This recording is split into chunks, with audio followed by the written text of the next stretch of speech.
Kevin. Nick, can you give us a kind of your quick version of what you had hoped to get done in these first bit of practices and your comfort level with what you have accomplished so far? Yeah, we're really, and Coach kind of set the vision for us just for spring practice. We're trying to improve our fundamentals, try to increase our depth and build depth, and then just expand on our offense. Things that you're trying to build and grow and take a look at. So, we try not to be in too much of an evaluation. Mindset when you're right in the middle of it. You're just trying to improve and teach and coach each and every day. And I think the kids have had a good mindset, and there's a lot of young players getting a lot of reps, which is great, at all positions. And so I've been pleased just with the effort. We have a really, really good group of kids, and the staff's been phenomenal. And so, we like to coach football, and so it's been a blast. This is a great time of the year to develop your team and to improve. And so we've really enjoyed it. Kevin, then Zach. Yeah, Coach, I think people are envisioning kind of a WAP filier-like role for DJ Matthews. In what ways are they similar, and what ways are they different, and how can he kind of best be used within the offense, you think, from your early evaluations of him? Yeah, I don't like to make comparisons to players. WAP was an exceptional player for us and, contributed significantly to our success here. And, we wish him the very, very best and are thankful for his contributions. DJ, is looking to create that role for himself, just like the rest of the players on the team and with this group. Like I said, we try not to make comparisons. I think they are different players. They have different, they're just different. They're not the same person. And so I think DJ has had a great attitude to learn what we're trying to do here and try to improve and get better each and every day. And, we don't expect – we just want DJ to be DJ. We're not going to ask him to try to be somebody that he's not, and we just want him to be the very best version of DJ, and we're looking forward to that. And he's had a great mindset, a great mentality. Really, has gotten along with the players on our team, and he has done a nice job. And so we're thankful and excited for him, and glad that he's here. But we don't make comparisons. We just want DJ to be the very best version of himself, and we know that will be plenty to contribute and help our team. Zach, then Dustin. I guess, Nick, keeping it kind of in the receiver room, Ty's a guy whose last couple of years have really spoken for themselves. Miles, I think, kind of had quietly a pretty good year for you guys last year. Just especially when you've got maybe a receiver who's just going to have a pretty big gravitational pull on one side of the field. How do you think Miles can maybe grow into kind of that opposite boundary role, next fall?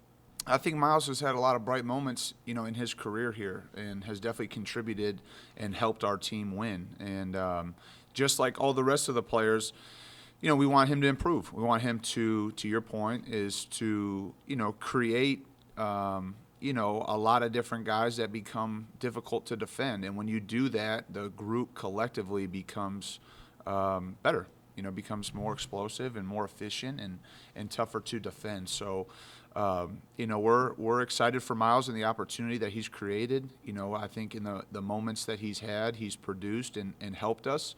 And certainly, just like a lot of players, everybody wants their role to increase as they continue to develop in our program. I think Miles is no different. And we're pushing him and encouraging him to do that and trying to coach him as hard as we can so that he can improve to create the role that I know he wants to have. And so he's had a good attitude and has worked hard. And he's older. He's an older player. He's not a young player in our program. And I think his growth has been steady since he's been here. And his coach and himself deserve credit for that. So, and he's not the only one. There's other receivers as well, and that's kind of been, since we've been here, that's kind of been a little bit of the natural progression for guys.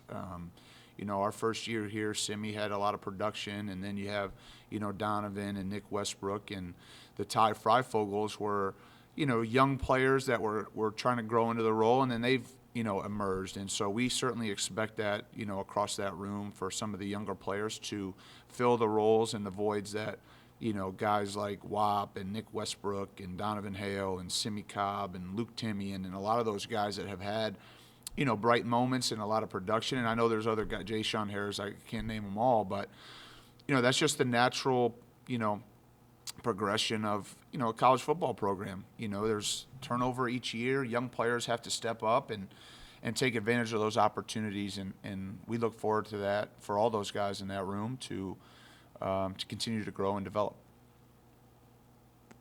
Dustin and then Paul.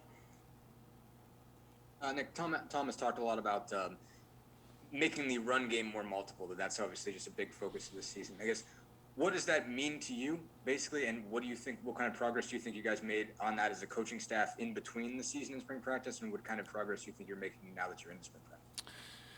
Well, I think there's a lot of it's a really good question and a fair question, and I think you evaluate each and every year, things that you feel like you did well, things that you think like you could improve. Certainly, we feel like we can run the ball more effectively and more efficiently. When you talk about variety, there's a lot of elements to that. Just variety within some of your base schemes. Some alternative concepts or different ways to block a certain play. And then there's a variety of schemes. There's different types of plays that aren't in the same family. And so we evaluate all of that. And, we also evaluate what our players can do well. What are their strengths? How can we try to help them and make their jobs?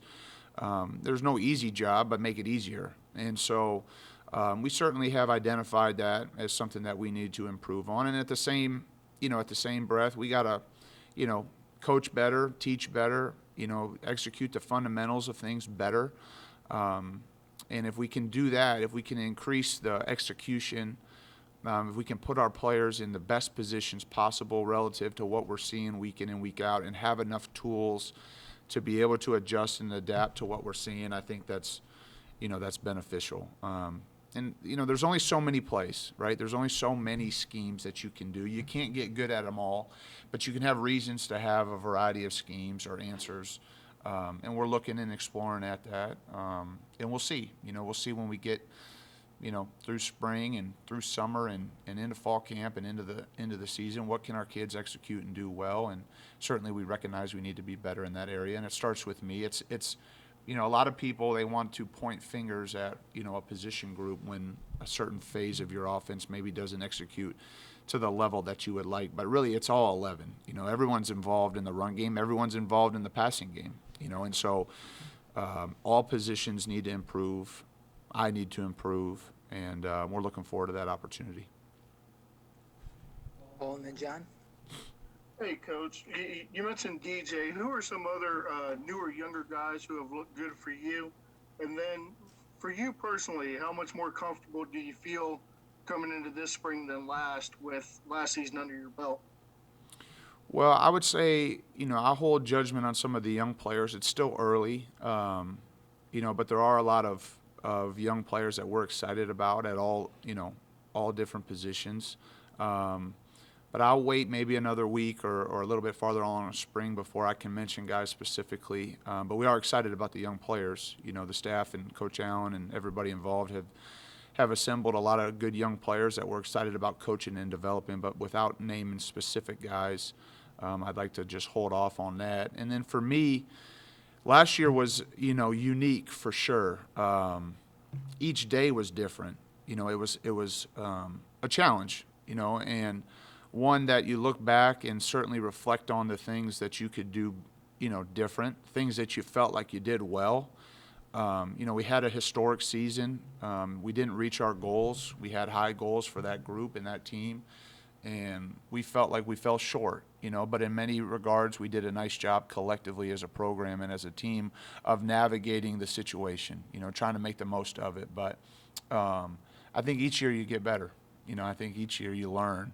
I think that's for everybody. You can prepare as much as possible for the roles that you have. But at the end of the day, until you're sitting in that seat, or as a player, until you're out there on the field, that's the best experience you can have. And I don't, we ask our players to improve each and every day. I don't see myself any different. I try to improve and do as good of a job as I can for our players, for our staff, for Coach Allen, this university. And we try to get better each and every day. I'm no different. There's plenty of things that I feel like we could do better, starting with me. And there's a lot of things I feel like we did a nice job, So that process never stops. And as far as being comfortable, I try not to ever live in comfort zone. I try to always improve, always get better, always grow, and that'll never stop. John, then Matt. Obviously, the hope for Dexter Williams was this is going to be a really big spring for him just because he missed, the last one for the most part. And the offseason was kind of weird. How much do you still keep him engaged, obviously, as he's going through the recovery process? How much do you think he can mentally kind of take in, even though his being able to play is kind of in doubt, I guess, coming up this season? Well, we ask him to do the same things that all the other quarterbacks are doing relative to their preparation and their learning, taking as many mental reps as possible. Obviously, it's unfortunate, and I feel for Dexter, and I know, he's disappointed, but has faith and trust that there's a bigger plan and that he's going to come back stronger than ever. But certainly his development doesn't stop. Mentally, you just have to make sure that physically, you're doing the best you can, considering the injury. And but we're going to continue to develop Dexter so that his understanding of what we're doing offensively continues to grow, continues to develop. And he's got a great attitude and a great heart, and he's a great kid. And we fully expect him to come back stronger than ever. All right, Matt, last one for Nick. Hey, Coach. I'm going to ask you about Coach Mccullough coming on. Just what has he been able to bring for you guys? And I guess how enjoyable has it been for you as OC to maybe kind of talk ball with him and pick his brain about what they were doing in Kansas City the last few years, obviously they had such a great offense there? First and foremost, Dylan's just a wonderful person. We were here together for, maybe a month when I first got here, and we stayed in touch. In that short time, he made a huge impression on me, and just somebody that you pull for, you root for, and just thrilled for the success that he was able to have. And he's the best. He's just a great person, great to be around. And I think the thing that he's brought to our staff is just perspective. And a lot of the things that you're doing, it confirms that you're on the right path. That you're doing things well. At a high level. And then there's other things that he brings an idea or two, and it makes you think, and maybe it's a better way to do it. You have to be careful. Obviously, there's different, the NFL and college football, it's not the same game. Different types of players, different rules, different field dimensions. But he's just brought great perspective, and he's been the best. And we're thrilled that he's here. He's a great person, a great coach. And he's a whole lot more than just a running back coach. He obviously coaches that position at an extremely high level, and his track record speaks to that. But he brings tremendous value to our staff, the full staff, and the offensive staff, in particular. And can't say enough great things about him. He's been great, and I'm super fortunate and thankful that we have him. All right, thanks, Nick. Thanks, guys.